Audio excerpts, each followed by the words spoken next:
یہ صحابہ کی شان.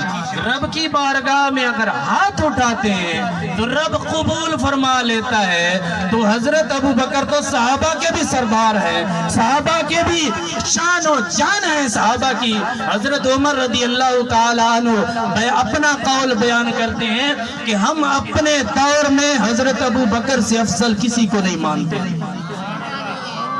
اور پھر میرے نبی علیہ السلام کی بارگاہ اقدس میں صحابہ کرام رضوان اللہ علیہم اجمعین حاضر ہوتے. آپ علیہ السلام کی بارگاہ اقدس میں جب رش بڑھ جاتی, جس طرح ہم افراد زیادہ ہو جاتے ہیں, جگہ کم ہوتی ہے, لوگ میرے نبی علیہ السلام کی بارگاہ اقدس میں صحابہ جب بیٹھتے تو تھوڑی تھوڑی جگہ پر بیٹھ جاتے, لیکن میرے پیارے آقا حضرت ابو بکر صدیق کی جگہ خلاصی ویسے ہی پڑی رہتی. کسی کو جرأت نہ ہوتی کہ حضرت ابو بکر صدیق کی جگہ پر آ کر بیٹھ جائے. جب بھی آتے آپ کی جگہ خالی ہوتی. صحابہ یہ سمجھتے تھے نبی کے مقامات مقام اگر ہے تو حضرت ابو بکر صدیق کا. یہ کسی کو جرأت نہیں ہوتی تھی کہ حضرت ابو بکر صدیق رضی اللہ تعالی عنہ کی جگہ پر بیٹھ جائے. اور یہ ہے صحابہ کی شان. اب میں بات حضرت ابو بکر کی شروع کروں تو حضرت ابو ہریرہ رضی اللہ تعالی عنہ کا پیغام اور میسج اور آپ کا فتویٰ یہاں سے شروع کرتے ہیں. حضرت ابو ہریرہ رضی اللہ تعالی عنہ بیان کرتے ہیں کہ لوگوں, خدا کی قسم اگر ابو بکر نہ ہوتا خلیفہ اول تو آج دنیا پر رب کی عبادت کرنے والا کوئی انسان موجود نہ ہوتا.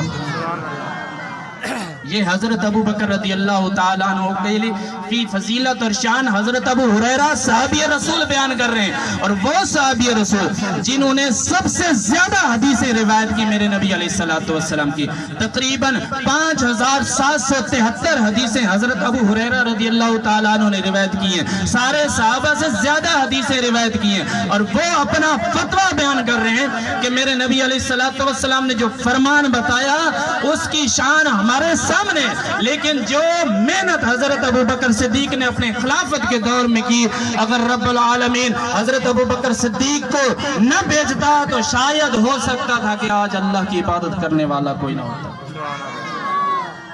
دلیل مانگ لی صحابہ نے, ہم بھی مانگتے ہیں یہ کیسے ہو سکتا ہے. تو حضرت ابو ہریرہ رضی اللہ تعالیٰ عنہ فرماتے ہیں, اور آپ کو پتہ ہے جب میرے نبی علیہ السلام کا وصال ہوا, 1 منٹ کے لیے توجہ کرنا ہے, یہ فتویٰ سمجھ میں پھر آئے گا. آپ کو پتہ ہے جب میرے نبی علیہ السلام کا وصال انور ہوا تو آپ نے اپنے وصال سے پہلے حضرت اسامہ کو شام کی طرف لشکر کی سپہ سالاری عطا کرتے ہوئے بھیجا تھا سلطنت روم کے خلاف لڑنے کے لیے. اور روم اس وقت سپر پاور ہوتا تھا, اور میرے نبی علیہ السلام نے روم کو کچلنے کے لیے, شام سے روم کو بھگانے کے لیے حضرت اسامہ کی قیادت میں صحابہ کرام رضوان اللہ علیہم اجمعین کو بھیجا تھا. اور جب صحابہ کرام کا یہ دستہ, یہ قافلہ کچھ ہی دور گیا تو اطلاع آئی کہ میرے نبی علیہ السلام کے جو آخری سفر ہے تو صحابہ رک گئے.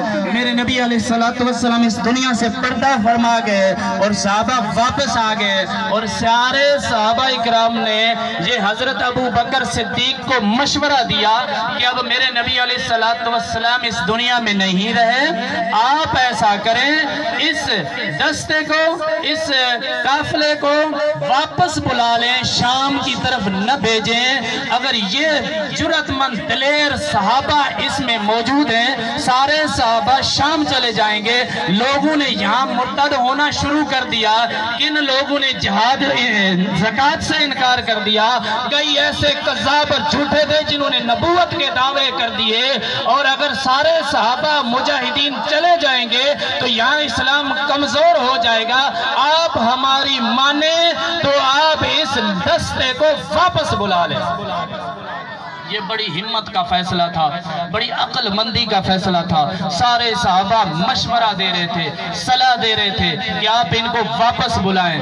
میرے نبی علیہ السلام کے اس پیارے صحابی نے فرمایا کہ اگر حضرت ابو بکر صدیق رضی اللہ تعالی عنہ کو پرندے آ کے نوچ لیں، پھر بھی یہ ہو نہیں سکتا کہ ابو بکر نبی علیہ السلام کے ہاتھ کا باندھا ہوا جھنڈا اپنے ہاتھ سے کھولے۔ جو دستہ میرے نبی نے روانہ فرمایا، مجھے یہ کیسے جرأت ہو سکتی کہ میں ان کو واپس بلا لوں؟